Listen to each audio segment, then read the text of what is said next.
ഇതൊരു നീണ്ട നീണ്ട യാത്രയൊന്നുമല്ല, ഒരു കൊച്ചു വിഷു യാത്രയാണ്. പടക്കങ്ങൾ എന്നും എന്റെ ഒരു വീക്ക്നെസ് ആയിരുന്നു. അതെ, വിഷു ഒക്കെ ഇല്ലേ, അതുകൊണ്ട് 2-3 പടക്കം അങ്ങോട്ട് പൊട്ടിക്കാൻ വാങ്ങിച്ചെന്നേ. അമ്മക്കൊരു വിഷു പോടി എടുത്തിട്ടുണ്ട്. പിന്നെ അലുവയും മത്തിക്കറിയും പോലെ വിഷുവിന് കൂട്ടാനായിട്ട് കുറച്ച് മീനും വാങ്ങിച്ചിട്ടുണ്ട്.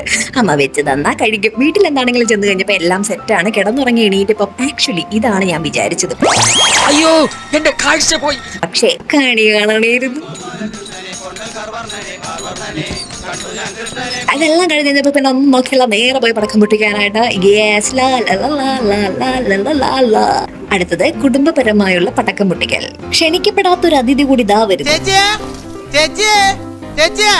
എല്ലാം നല്ല അസൽ പടക്കങ്ങളാണല്ലോ എന്ന് പറഞ്ഞു തീർന്നില്ല.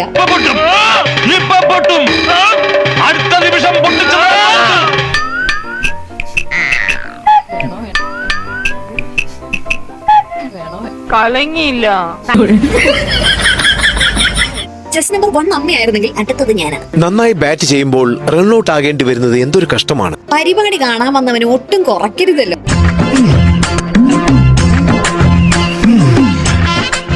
ഇവന്റെ സന്തോഷം കണ്ടാ തോന്നി ഇവനെന്തോ തിന്നാൻ കിട്ടിയതാണെന്നുള്ളത്. കണ്ടില്ലേ? വെയിറ്റ് ചെയ്തിരിക്കും അടുത്തത് വരട്ടെ എന്നും പറഞ്ഞ്. എന്താണെങ്കിലും ഞങ്ങളുടെ കൂടെ കൂടി അവനും കുറച്ച് വിഷു ആഘോഷിച്ചിട്ടുണ്ട്. അപ്പൊ അത്രേ ഉള്ളൂ. Tata, bye bye.